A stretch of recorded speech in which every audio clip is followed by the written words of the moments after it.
नमस्कार दोस्तों, मैं सुमित अवस्थी, मेरे साथ मेरे मित्र शादाब सिद्दीकी। नमस्कार। और हम लोग आज बात करेंगे उत्तर प्रदेश में क्या इंडिया ब्लॉक जो है, इंडिया समूह, इंडी गठबंधन बीजेपी की भाषा में बोलो तो क्या वो टूट गया है, क्या वो नहीं बन पा रहा है? क्योंकि जिस तरह से राहुल गांधी की यात्रा को उत्तर प्रदेश में आए हुए 3 दिन हो रहे हैं आज, और अभी तक एक भी जगह पे अखिलेश यादव नहीं शामिल हुए हैं। अमेठी रायबरेली की यात्राएं पूरी हो चुकी हैं। अब राहुल गांधी आज उनका कारवां जो है, उनकी यात्रा का, वो शायद लखनऊ पहुंच रहा है।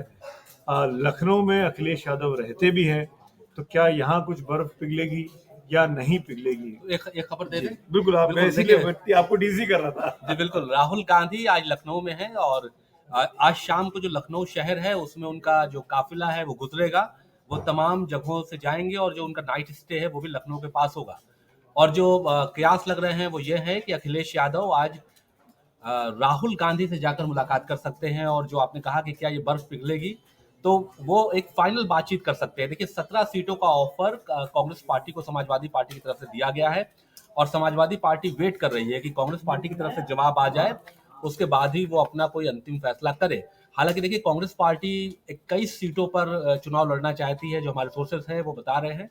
और खासतौर पर मुरादाबाद की जो सीट है, मुरादाबाद और बिजनौर, इन 2 सीटों पर विवाद फंसा हुआ है। मुरादाबाद में समाजवादी पार्टी के सिटिंग सांसद हैं, अखिलेश यादव ये सीट छोड़ना नहीं चाहते हैं और बिजनौर की सीट को लेकर भी विवाद चल रहा है। हालांकि वहां पे कांग्रेस पार्टी भी दावा कर रही है। तो आपको क्या लग रहा है सुमित जी कि ये जो विवाद है, ये क्यों नहीं सुलझ पा रहा है? कांग्रेस क्यों नहीं जवाब दे रही है 24 घंटे से ज्यादा बीत गए? देखिए, मुरादाबाद सीट ऐसी है जिसपे एसटी हसन साहब वहाँ से सांसद हैं और सिटिंग लोकसभा के सांसद हैं। तो ये कह देना कि भाई आपने सिटिंग सीट छोड़ दीजिए और हमको दे दीजिए, ये कुछ ज़्यादा बड़ी डिमांड समाजवादी पार्टी को लग रही है कांग्रेस पार्टी से। आसान नहीं है बात कहना। ये तो वैसी स्थिति है कि अखिलेश यादव बोले कि अमेठी रायबरेली गांधी परिवार छोड़ दे और मेरे परिवार का कोई आदमी लड़ेगा या कोई मेरा कार्यकर्ता लड़ेगा। तो ये चीज़ अखिलेश यादव को लग रहा है कि कांग्रेस कुछ ज़्यादा मांग रही है।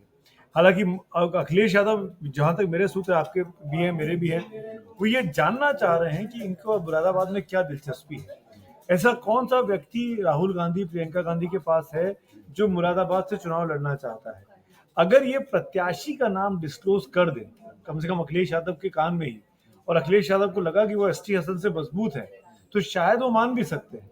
पर अभी तक कांग्रेस पार्टी ये बता नहीं रही है कि वो सीट वो किसके लिए मांग रही है, उस सीट पर किसको। ये मैं कल रात की 24 घंटे पहले की बात। एक इस बारे में जानकारी दे दें जी कि देखिए, जो मुरादाबाद है, रामपुर है, वो खासतौर पे एक मुस्लिम बेल्ट मानी जाती है और जो मुस्लिम वोटों की राजनीति है, वो आप कह सकते हैं कि उसका एपिक सेंटर जो है वो मुरादाबाद और रामपुर है। तो अखिलेश यादव ये जानते हैं कि अगर उन्होंने मुरादाबाद सीट दी कांग्रेस को, तो जो मुस्लिम वोट है वो की जो लड़ाई है वो कांग्रेस की तरफ शिफ्ट हो सकती है। तो वो एक सिंबॉलिक सीट है। अगर आप बगल में जाएं संभल, तो वहां से समाजवादी पार्टी के शफीकुर रहमान बर्क सांसद हैं। रामपुर आजमगढ़ का गढ़ हुआ करता था, जो कि अभी टूटता हुआ नजर आ रहा है। मुरादाबाद में ये है। देखिए, मुरादाबाद के अगर आप कैंडिडेट की बात करें, तो कांग्रेस पार्टी के पास एक कैंडिडेट है। कौन बताइए? एक मेयर का चुनाव लड़े थे, एक प्रत्याशी कुरैशी, जिनको 1 लाख से ज्यादा वोट मिले थे। तो कांग्रेस पार्टी के वो कैंडिडेट वहां पे हैं जिसके लिए वो टिकट चाहते हैं। तो ये कांग्रेस के नेता कह रहे हैं। देखिए, जो सोर्सेज हैं वो ये बता रहे हैं कि कांग्रेस पार्टी को समाजवादी पार्टी की तरफ से जो 17 सीटें ऑफर हुई हैं, उनमें अमेठी, रायबरेली, बाराबंकी, सीतापुर, कैसरगंज, बनारस, अमरोहा। अमरोहा में दानिश अली सांसद हैं, जो कि पिछली बार बीएसपी से जीते थे। इस बार राहुल गांधी उनके घर गए थे, आपको पता है। सहारनपुर की सीट उन्होंने ऑफर की है अखिलेश ने, जहां से इमरान मसूद सांसद का चुनाव लड़ना चाहते हैं, मजबूत नेता हैं। गौतम बुद्ध नगर यानी नोएडा की सीट ऑफर की गई है। नोएडा की सीट दोनों पार्टी के लिए कमजोर है। गाजियाबाद सीट कांग्रेस को उन्होंने ऑफर की है। गाजियाबाद से आपको याद होगा कि सुरेंद्र गोयल एक जमाने में एमपी हुआ करते थे, डैडी के नाम से बहुत मशहूर थे, विधायक रहे, सांसद रहे। बुलंदशहर की सीट ऑफर की है कांग्रेस को, फतेहपुर सीकरी। कानपुर की सीट आपको मालूम है, श्री प्रकाश जायसवाल वहां से सांसद रहे कांग्रेस के। हाथरस की झांसी की सीट उन्होंने ऑफर की है। झांसी से प्रदीप जैन आदित्य कांग्रेस पार्टी के प्रत्याशी रहे हैं, मंत्री भी रहे। महाराजगंज सीट दी। महाराजगंज सीट भी कांग्रेस की परंपरागत सीट रही है। सुप्रिया श्रीनेत्र जो कि प्रवक्ता हैं, उनके फादर वहां से सांसद रहे, उन्होंने भी लोकसभा चुनाव लड़ा था। और बागपत सीट दी है। तो ये सीट समाजवादी पार्टी ने कांग्रेस को ऑफर की है। पहले तो समाजवादी पार्टी जब तक आरएलडी साथ में थी, तब तक तो 11 सीट ही दे रही थी कांग्रेस को।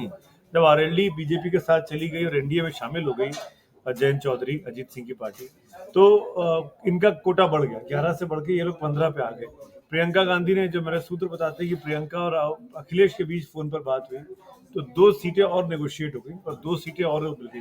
और ये 2 सीटें वही हैं, अमरोहा की और जो इमरान कुरैशी की सीट है सहारनपुर।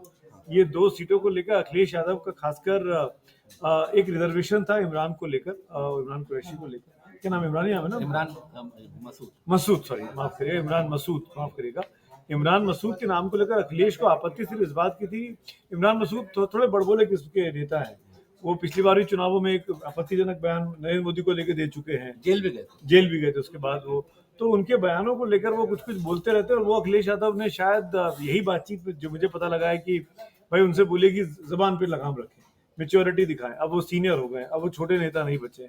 इस तरह की बात कहकर मनवाया गया और अंततः मान गए हैं। तो अखिलेश यादव 11 से बढ़कर 17 पर आ गए हैं। कांग्रेस पार्टी 1 या 2 सीटें और चाहती है, जैसा कि आपने कहा। पर ये चीजें इतना आसान नहीं है समाजवादी पार्टी के लिए भी छोड़ देना। लेकिन मुझे इस चीज को लेकर बड़ी खुशी हो रही है शादाब, कि ऐसे में जब ये माहौल देश में कहा जा रहा है कि राम मंदिर का माहौल है और बीजेपी 80 की 80 सीटें यूपी में जीत सकती है, उसमें एक एक सीट पर अगर कांग्रेस और सपा लड़ रहे हैं और उनको ये उम्मीद दिखाई देती है कि हम ये सीट जीत सकते हैं एक दूसरे के सहयोग से ही सही, तो ये कहीं ना कहीं उम्मीद की किरण भी जगाता है कि विपक्ष ने पूरी तरह के हथियार नहीं डाले हैं। वो अभी भी एक एक सीट पर बीजेपी के मुकाबला करने को तैयार है। क्या होगा मुझे नहीं पता। और एक और इंटरेस्टिंग चीज पर हम बात कर लेते हैं।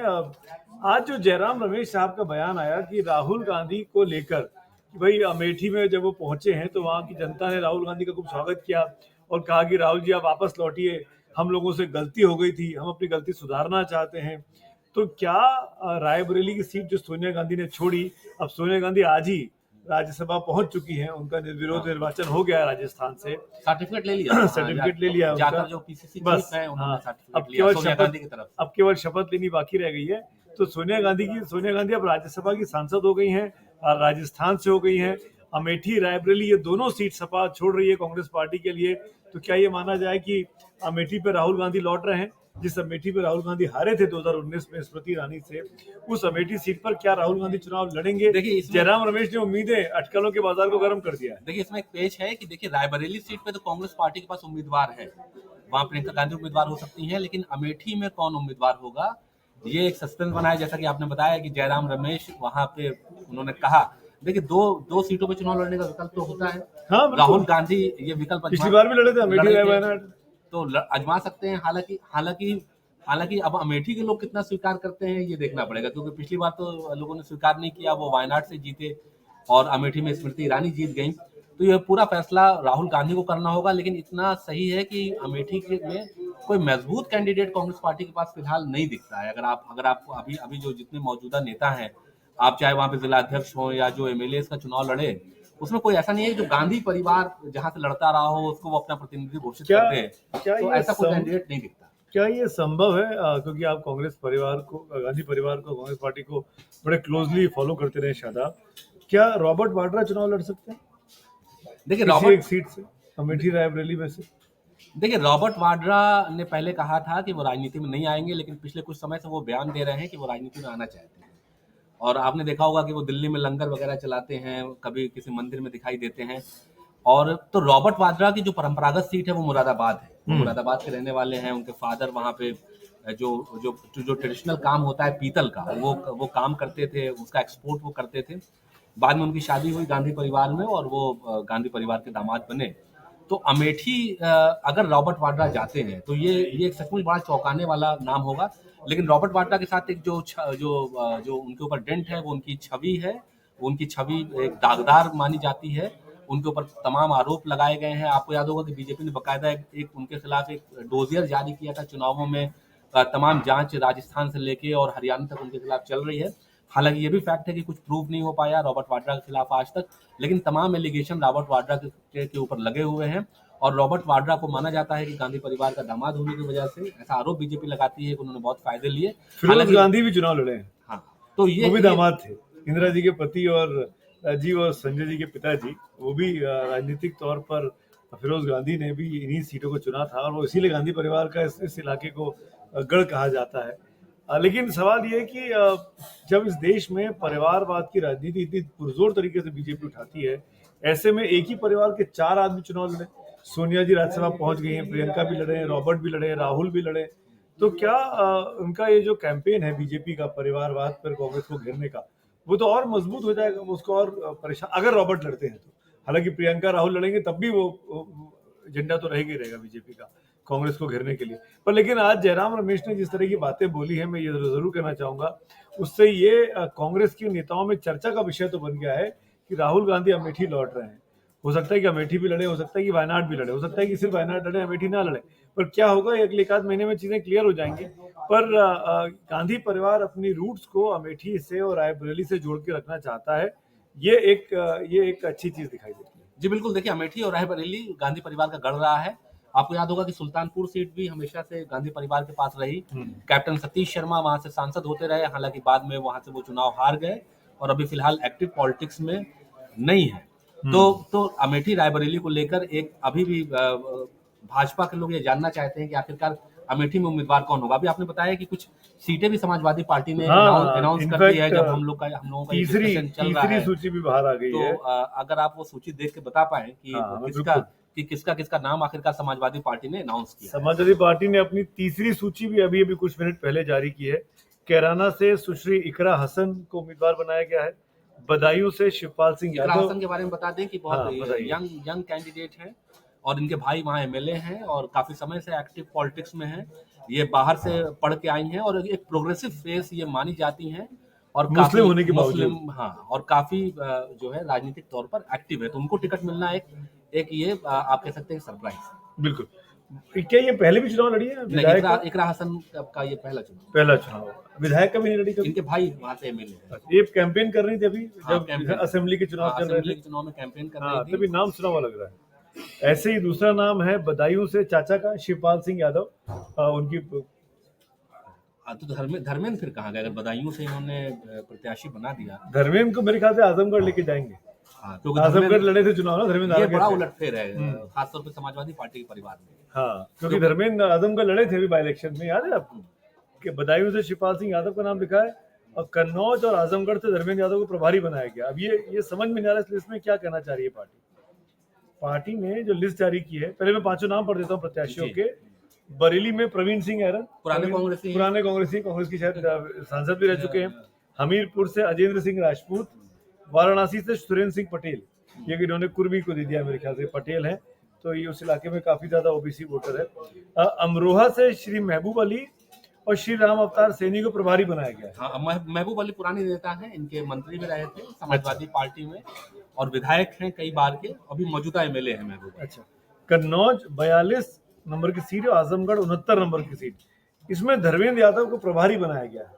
ये समझ में नहीं आ रहा कि धर्मेंद्र यादव चुनाव लड़ेंगे कि वो केवल प्रभारी बने, ये इस लिस्ट से क्लैरिटी नहीं है। बागपत की सीट मनोज चौधरी को प्रभारी बनाया गया है, जबकि हमारे पास जानकारी थी कि बागपत वो कांग्रेस के लिए छोड़ रहे हैं। अगर ये इन्होंने अपने प्रभारी बना दिए हैं, इसका मतलब इस सीट पर भी अभी क्लैरिटी नहीं है कांग्रेस के बीच। इसमें जो सबसे चर्चित नाम है वो शिवपाल यादव का है, क्योंकि शिवपाल यादव को कहा जा रहा था कि वो आजमगढ़ से चुनाव लड़ेंगे, लेकिन अब शिवपाल यादव को बदायूं से टिकट दिया गया है। तो ये एक चौंकाने वाला नाम है। मतलब कोई और शिवपाल सिंह यादव ना हो भाई चाचा ही हो शिवपाल सिंह यादव। ये उन्होंने स्टार भी लगाया इस नाम के साथ। शायद सीट पे प्रत्याशी बदला है क्या? धर्मेंद्र यादव को अनाउंस किया था, वही तो मैं कह रहा हूँ। धर्मेंद्र यादव को अनाउंस किया था यहाँ से बदायूं से, वो कैंपेन भी कर रहे थे। तो ये तीसरी लिस्ट है समाजवादी पार्टी की। मैं दिखा भी देता हूँ दर्शकों को। ये उनके ट्विटर हैंडल पे आई है, ये लिस्ट जारी हुई है। और एक खास बात, एक और चीज बताना चाहेंगे, कांग्रेस पार्टी ने अभी तक यूपी के एक भी प्रत्याशियों के नामों की घोषणा नहीं की है। अभी क्लैरिटी नहीं है। कांग्रेस पार्टी इंतजार कर रही, गठबंधन की प्रक्रिया पूरी हो जाए फिर हम जाएंगे। अब मुझे ये बताइए कि क्या ऐसा संभव है शादाब, क्योंकि आप सपा को भी समझ रहे हैं, आप कांग्रेस को भी समझ रहे हैं, आप यूपी को भी समझ रहे हैं, क्या दोनों पार्टियां गठबंधन तोड़ के चुनाव लड़े? क्या इस हद तक दुराव हो गया है, टकराव हो गया? देखिए अभी ये कहना थोड़ी सी जल्दीबाजी हो गई, गठबंधन टूटेगा। लेकिन इतना जरूर है कि अगर गठबंधन टूटता है तो नुकसान होगा, क्योंकि फिर दोनों पार्टी के हाथ में कुछ भी नहीं लगेगा। अगर गठबंधन करके लड़ते हैं तो फिर भी कुछ फाइट जो है वो समाजवादी पार्टी और कांग्रेस मिलकर दे सकती है। तो ये कहा जा रहा है कि अगले 24 से 48 घंटे इस गठबंधन के लिए बेहद अहम है।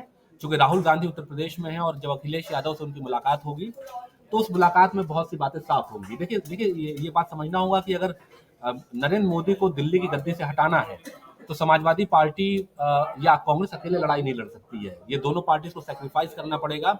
और जो एक दो सीट का मतभेद है वो मतभेद सुलझ सकता है, कोई कोई कोई इतनी बड़ी बात नहीं है। क्योंकि सवाल ये है कि भाई सीट तो आप मांग रहे हैं, कैंडिडेट भी तो होना चाहिए। भाई अगर कांग्रेस सीट मांग रही है कि मुझे सीट चाहिए तो लड़ेगा कौन? मेरे ख्याल से कांग्रेस जो आपने लिखा ना 21 सीटें की मांग रखी है, ये वही 21 सीटें जो 2009 में उसने जीती थी। ज्यादातर सीटें वही हैं जो 2009 में कांग्रेस का जो बेस्ट प्रदर्शन रहा है रिसेंट पास में यूपी में, जब यूपीए 2 की सरकार थी और राहुल गांधी पूरे अपने शबाब पर थे और उनको कहा गया कि राहुल गांधी की टीम जीत कर आई है। ये वही 2009 वाला फॉर्मूला है कि 21 पास सीटें हमारे पास थी, इसी बिना पर कांग्रेस पार्टी 21 सीटें मांग रही है। आपको याद होगा कि ये जो मुरादाबाद सीट मांग रहे हैं वहां से मोहम्मद अजहरुद्दीन सांसद बने थे। सांसद बने थे, बिल्कुल। और जो है फिर बाद में वो शिफ्ट हो गए। तो कांग्रेस 2009 में 21 सीटें जीतती है 69 पर लड़कर। 2014 में 5 साल के बाद जब नरेंद्र मोदी की हवा चल गई और नरेंद्र मोदी की सरकार बनी, तब 67 सीटें कांग्रेस पार्टी ने लड़ी और 2 ही जीत पाई थी, वही अमेठी और रायबरेली की सीटें माँ और बेटे ने जीती थी। 2019 में समाजवादी पार्टी और बसपा का गठबंधन हो गया, कांग्रेस एक अलग थलग पार्टी हो गई और बीजेपी एक अलग अलग गठबंधन में थी। तो कांग्रेस तब 67 पे लड़ रही थी 2019 में और सिर्फ एक सीट जीती थी, सोनिया गांधी रायबरेली की सीट जीती थी। तो कांग्रेस का प्रदर्शन 2009 से लेकर 2019 के बीच में आप कह सकते हैं कि वो पीक से बिल्कुल सिफर पर आ गई, शिखर से सिफर। 21 से 2 आए, 2 से 1 पे। हाँ, अब वो आज की तारीख में वापस 21 मांग रहे हैं। बिल्कुल। तो ये जो है एक यही जो कांग्रेस की डिमांड है वो अखिलेश यादव मानने को तैयार नहीं है। एक बार नाम भी बता देते हैं, जो दूसरी सूची आई थी, अभी तो आपने तीसरी सूची का नाम बताया। अखिलेश यादव ने सोमवार को अनाउंस किए कैंडिडेट, 11 प्रत्याशी अनाउंस किए थे, जहां उन्होंने मुजफ्फरनगर से हरिंद मलिक को टिकट दिया, हरदोई से उषा वर्मा, आंवला से नीरज मौर्य, शाहजहांपुर से राजेश कश्यप, मिश्रिक से राजपाल राजवंशी, प्रतापगढ़ से डॉक्टर SC पटेल, बहराइच से रमेश गौतम, मोहनलालगंज से RK चौधरी। ये बड़े पुराने नेता हैं, आपको याद होगा कि एक जमाने में मायावती के साथ BSP मूवमेंट में ये रहे। गोंडा से इन्होंने श्रेया वर्मा को टिकट दिया है, जो बेनी प्रसाद वर्मा की डॉटर हैं।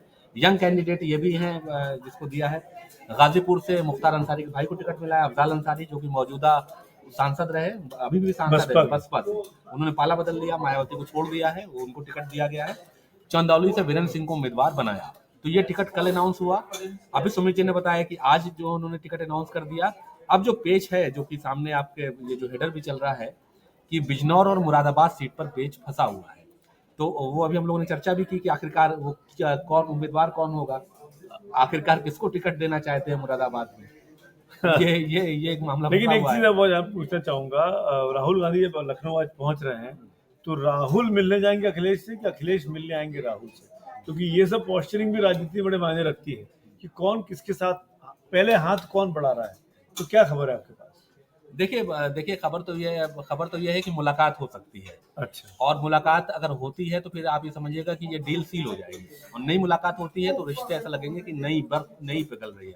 ये जो शादाब बात बोल रहे हैं ना, मुलाकात हो रही है तो डील सील हो सकती है, ये शायद इसी बिना पर बोल रहे हैं। मैं अपनी क्योंकि रिपोर्टिंग करते रहे, टॉप लीडर जब एक टेबल पे आमने सामने आते हैं तो उसके पहले ग्राउंड वर्क हो चुका होता है। तो शायद ये ग्राउंड वर्क हो चुका है और फाइनली चीज़ों को सेटल करने के लिए दोनों आदमी एक साथ आएंगे। और दोनों आदमी एक साथ आते हुए अगर फोटो रिलीज हो जाती है यहाँ से वहाँ जाते हुए, वहाँ की यहाँ आते हुए, तो मान के चलिए चीज़ें जो है वो सौहार्दपूर्ण दिशा में आगे बढ़ रही हैं। बिल्कुल। आज जो कांग्रेस पार्टी के जो संगठन महासचिव हैं KC वेणुगोपाल, उनका एक बयान भी आया है जिसमें उन्होंने ये दावा किया है कि बातचीत चल रही है एलाइज से, और मीडिया इस बारे में ज्यादा स्पेकुलेशन कर रहा है। और उन्होंने ये भी कहा कि किसी भी वक्त हम बता देंगे कि हमारा गठबंधन हो गया है और हम कितनी सीटें दे रहे हैं। आज 3:30 बजे एक मीटिंग भी हुई है जिसमें उन्होंने आम आदमी पार्टी के साथ मीटिंग की है 4:30 बजे, और अब समाजवादी पार्टी से उनको एक फाइनल अपना डिसीजन लेना है। तो कुल मिलाकर आप कह सकते हैं कि दोनों तरफ से बस बातचीत की टेबल पे पहुंचने वाले हैं। अब देखते ही हैं कि अगले 24 से 48 घंटे में क्या निकल कर आता है। तो सुमित जी, आपका फाइनल कमेंट कि क्या लगता है आपको कि ये अलायंस हो पाएगा कि नहीं हो पाएगा? कल का अखिलेश यादव का जब बयान सुना था तो लग रहा था कि चीजें फंस गई हैं।